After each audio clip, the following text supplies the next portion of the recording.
ప్రస్తుతం మనతో మాట్లాడడానికి బీసీ యువజన సంఘం జాతీయ అధ్యక్షులు శ్యామ్ కుర్మా గారు ఉన్నారు. మాట్లాడించే ప్రయత్నం చేద్దాం. చెప్పండి, తెలంగాణలో ఏదైతే బీసీ కులగణన సర్వే అనేది ఏదైతుందో దానిలో తీవ్ర అన్యాయం జరిగింది బీసీలకు అని కూడా పెద్ద ఎత్తున మండిపడుతున్న పరిస్థితులు మనం చూసాం. దాని పట్ల మీరు ఎట్లా స్పందిస్తారు? ముఖ్యంగా నిన్న ఏదైతే రిలీజ్ చేయడం జరిగిందో దాంట్లో ముమ్మాటికి రాజకీయ కుట్ర.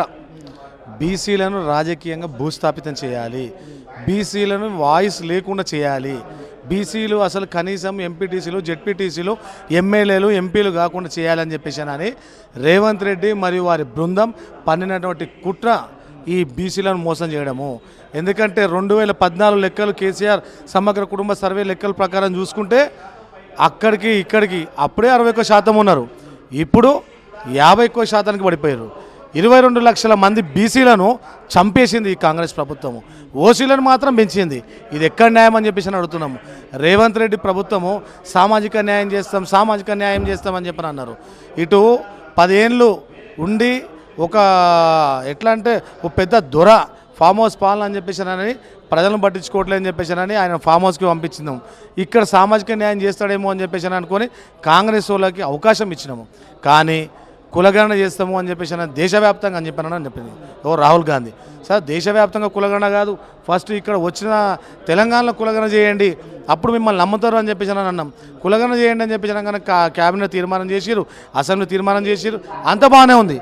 కానీ ఒక వాలంటీర్లకి ట్రైనింగ్ కానీ ఇటు హైయర్ అఫీషియల్స్ అంటే దీనికి నిర్మాణాత్మకమైనటువంటి ఒక కమిటీని కానీ ఒక నోడల్ అధికారిని కానీ ఎవరిని కేటాయించకపోవడము, ప్లస్ ప్రచారం చేయకపోవడము, ఒక పేపర్లలో యాడ్ లేకపోవడము, ఓడింగ్ లేకపోవడము, సినిమా యాక్టర్లతో 10 కోట్లు ఖర్చు పెట్టినామని చెప్తుంది ప్రభుత్వం ఈ సర్వే గురించి. దాని గురించి కూడా ఒక ఆర్టీఐ చేస్తాం.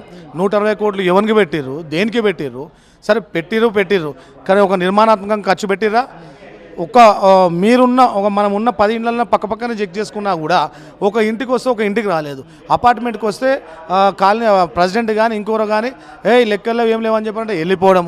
రేవంత్ రెడ్డి నిన్న అసెంబ్లీ వేదికల్లో చాలా వరకు కూడా కేవలం బీఆర్ఎస్ చెందినటువంటి కొంతమంది నేతలు మాత్రమే సర్వేకి హాజరు కాలేదు, మిగిలిన వారంతా కూడా హాజరయ్యారని చెప్తున్నారు.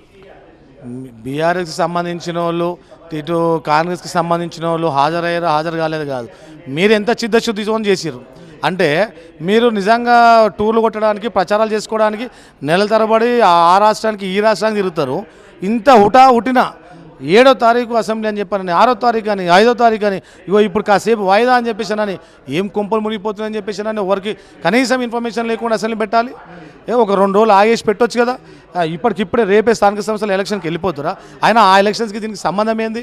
ఇది మొత్తానికి ఏందనంటే బీసీలను తక్కువ చేసి చూపించాలి, బీసీలను రాజకీయంగా ఎదగకుండా చేయాలని చెప్పేసి రేవంత్ రెడ్డి మరియు వారి బృందం చేసినటువంటి కుట్ర. అంటే ఆ రోజు రాహుల్ గాంధీ బీసీ సంఘ నేతలతో చాలా పెద్ద ఎత్తున మీటింగ్ కూడా ఏర్పాటు చేసిర్రు, వాళ్ళతో చర్చలు కూడా జరిపారు. మరి ఈ సర్వే రిపోర్ట్ వచ్చిన తర్వాత మీతోటి మాట్లాడే ప్రయత్నం ఏమైనా చేసిందా? బీసీ సంఘ నేతలు కావచ్చు, మేధావులతోటి కావచ్చు. బీసీ సంఘాలతోని ఎప్పుడైతే ఈ జీవో ఇష్యూ చేశారో, జీవో ఇష్యూ చేయకముందు మేము కలవడం జరిగింది. దీనిపైన ఏమైనా అవకతవకలు జరుగుతుంటాయి కాబట్టి ఒక నిర్మాణాత్మకంగా చేయండి, దీనికి ఒక కమిటీ వేయండి, ఈ కమిటీలో బీసీ మేధావులను అటు రిటైర్డ్ అధికారులను కానీ వీళ్ళందరినీ కానీ ఇన్వాల్వ్ చేయండి, కుల సంఘాల అధ్యక్షులను కూడా ఇన్వాల్వ్ చేయండి అని ఎప్పటికప్పుడు ఒక సలహా సూచనలు ఇస్తుంటారు, చేస్తుంటారు. ప్రతిసారి ముఖ్యమంత్రిని కలవాలంటే కలవలేరని చెప్పేసి అని కూడా మా జాజుల శ్రీనగర్ ఆధ్వర్యంలో అందరూ వెళ్ళడం జరిగింది, కలవడం జరిగింది. దాని తర్వాత ఎప్పుడు కూడా దీని ఏ విధంగా జరుగుతుంది అని చెప్పేసి ఒక రివ్యూ మీటింగ్ పెట్టింది లేదు. పోనీ అటు రాహుల్ గాంధీ గారికి కనీసం ఆలోచన లేదు, ఇక్కడ ఏం జరుగుతుంది, ఎట్లా చేస్తున్నారు, లెక్కలు ఏమైనా సరిగ్గా అవుతున్నాయా లేదా, ఇది ఒక చారిత్రాత్మక నిర్ణయం తీసుకునేది. ఈ నిర్ణయం నిజంగా కూడా బీసీలకు మోసం జరగొద్దు అని చెప్పేసి రాహుల్ గాంధీ గారు కూడా ఎక్కడ కూడా వీళ్ళ గురించి ఒక రివ్యూ మీటింగ్ పెట్టుకుంది లేదు, చేసింది లేదు. అంటే బీసీల పట్ల మాకు చిత్తశుద్ధి ఉంది, అందుకే మేము కావాలని పీసీసీ అధ్యక్షుడిని ఒక బీసీ బిడ్డని చేసినామని రేవంత్ రెడ్డితో పాటు కాంగ్రెస్ చెందినటువంటి నాయకులు కూడా చెప్తున్నారు. మరి ఇప్పుడు పీసీసీ చీఫ్ ఏం మాట్లాడుతున్నారు అంటే వీళ్ళ చెప్పు చేతిలో ఉండేటువంటి వ్యక్తులను అంటే పదవులు ఇచ్చేసి చెప్పు చేతిలో పెట్టుకొని ఒక్కరు కూడా నోరు తెరవకుండా ఉంటే ఇటువంటి బీసీ నాయకులే మాకొద్దు. ఎవడైతే బీసీలకు అన్యాయం జరుగుతుంటే ఇటు పీసీసీ కానీ బీసీ మంత్రులు కానీ ఎమ్మెల్యేలు కానీ ఎంపీలు కానీ చైర్మన్లు కానీ గొంతెత్తి మాట్లాడకపోతే మీ ఇండ్లు ముట్టడిస్తాం బిడ్డ. ఒక్కొక్కరు ఎవరైతే బీసీలకు అన్యాయం జరుగుతుంటే కూడా మీరు వాళ్ళకి ఇంకా వాళ్ళ చెప్పు చేతిలో వండుకుంటూ వాళ్ళ మోచేతు నీళ్ళు తాగుకుంటా వాళ్ళ మాటలకి జిందాబాదులు కొడుతున్నారు.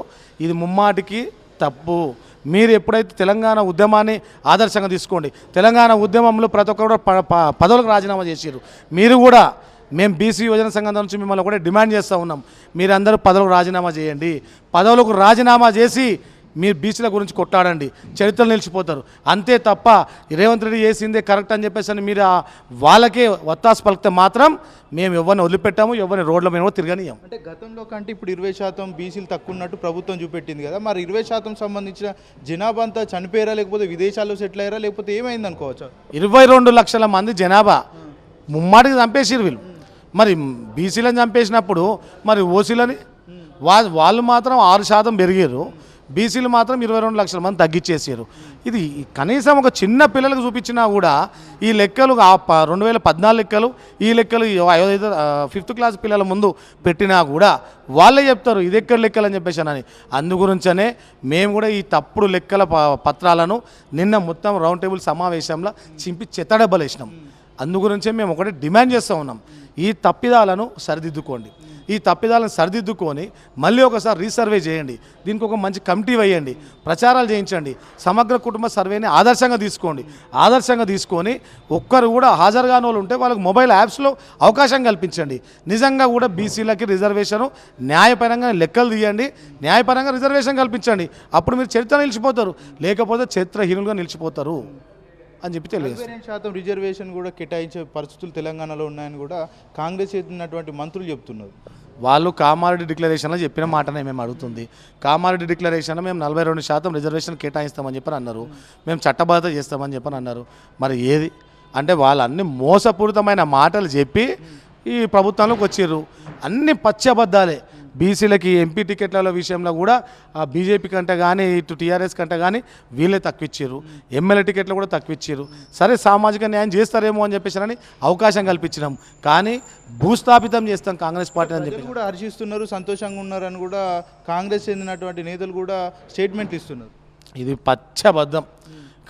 ప్రజలు హర్షిస్తున్నారని చెప్పేసి అనేది పచ్చబద్ధం. ఇదంతా కూడా ఈ కాంగ్రెస్ పార్టీ వాళ్ళు ఆడుతున్న డ్రామా. ఏదున్నా కూడా వాళ్ళని అరచేతుల వైకుంఠం చూపించేసి సంబరాలు చేసుకోవాలంటున్నారు. సిగ్గు శరం ఉండాలి.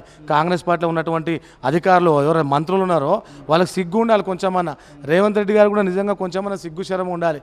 ఈ హర్షం వ్యక్తం చేస్తున్నారని చెప్పి చెప్పడానికి మంటలు రగులుతున్నాయి, ఒక్కొక్కరికి కడుపులో బాధ రగులుతుంది. ఎంత అన్యాయం జరుగుతుంటాయి బీసీలకు సంబంధించిన 2 మంత్రులతో పాటు ఎమ్మెల్యేలు కావచ్చు, కాంగ్రెస్ నాయకులు కావచ్చు, మరి పార్టీలో కొద్దిగా వ్యతిరేకత తీసుకొస్తలేరు అనుకోవచ్చా? వీళ్ళు పదవులకు ఆశపడి వాళ్ళ ఆత్మగౌరవాన్ని చంపుకొని రేవంత్ రెడ్డి గారి సంఖలో ఉన్నారు. ఇటువంటి నాయకులను బీసీలు కూడా యాక్సెప్ట్ చేయరు. మీరు నిజంగా కూడా బీసీలకి న్యాయం చేయాలనుకున్న వాళ్ళైతే ఆ పదవులకు రాజీనామా చేసి రండి అంటున్నాం. పదవులకు రాజీనామా చేసి రోడ్డుపైకి రండి, కొట్లాడదాం. లేదా అక్కడ ఉండైనా కొట్లాడే స్వేచ్ఛ కాంగ్రెస్ పార్టీలో ఉంటుంది. అయినా కూడా మీరు కొట్లాడకపోతే మీకు కూడా లేదా, బీసీలకు న్యాయం చేయాలని చెప్పేసి మీకు కూడా లేదని చెప్పేసి మేము తీర్మానం చేసుకోవాల్సి వస్తుంది. అందుగురించే వచ్చినోడే సై పార్టీలకు అతీతంగా ఏ నాయకుడు అయితే బీసీల గురించి కొట్లాడానికి వస్తాడో వాడే ఒక బీసీ నాయకుడు అని చెప్పి మేము అనుకుంటాము. మేమా బీసీ సంఘం ఏ పదవులకు ఆశించకుండా మేము కొట్లాడుతున్నాము. మీరు నిజంగా కూడా బీసీల గురించి చిత్తశుద్ధి ఉంటే బీసీల పైన రండి, రేవంత్ రెడ్డి ఎంబడి ఉండేసి ఇది నిజమే సంబరాలు చేసుకోవాలని చెప్పానంటే మీకు సిగ్గు శరం లేదని అనుకుంటాం మేము. అంటే రాబోయే రోజుల్లో కార్యాచరణ ఏంది బీసీలకు సంబంధించి అంశాల మీద? ఇప్పుడు జాజుల సిన్న ఆధ్వర్యంలో రాబోయే కార్యాచరణ రేపు ప్రకటిస్తాము. ఎవరిని వదిలిపెట్టాము. ఒకవేళ కార్యాచరణ అన్న ఏ విధంగా ప్రకటించి ఇటు సెక్రటరియట్ ముట్టడించడం కానీ, మంత్రుల ఇల్లు ముట్టడించడం కానీ, ఇటు సీఎం ఇల్లు ముట్టడించడం కానీ ఖచ్చితంగా రోడ్లపైన తిరగకుండా హైదరాబాద్ నిర్బంధిస్తాము.